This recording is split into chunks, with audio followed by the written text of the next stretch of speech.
در زندگی وقتی که شما زن در نکاح خود در آوردین، خداوند میگوید با آنها معامله خوب کنید، با آنها زندگی نیک را انجام دهید. فاین کریهتموهن، بین در دوام خدا چی میگوید؟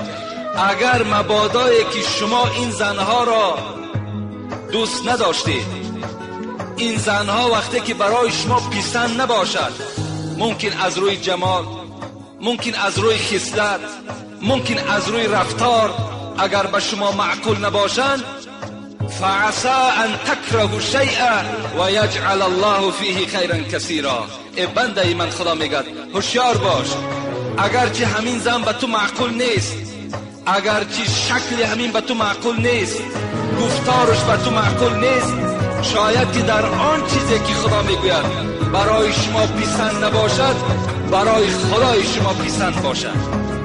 شاید که همین زنی که خوب صورت نیست، خوب رفتار نیست، شاید که همین زن برای شما فرزندهای بهترین تولد کنند. شاید که تو این طلاق دهی، تو این از نزد خود دور کنی، یک زنی زیبا صورت بیاری، یک زنی زیبا رفتار بیاری، لکن ممکن که مثل این خدا میگوید با تو فرزندهای خوب تولد نکنند.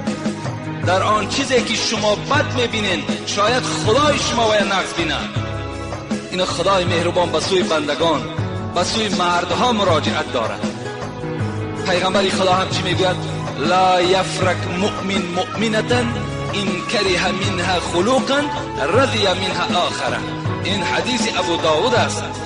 پیغمبر خدا گفتند ای مردها، وقتی که از زنها شما اگر گفتار ناخوب میشنوید، یا در معامله زندگیتان جنجال میکنید، یا اینکه یگان دشنام برای تو میدهد، یا اینکه از خانه قهر کده میرود، لا یفرق، پیغمبر گفتند تو غمگین نشو، تو خشمگین نشو، در طلاق کردن شتاب نکن، رضی منها آخر، شاید که فعل دیگری زن تو را راضی کنه.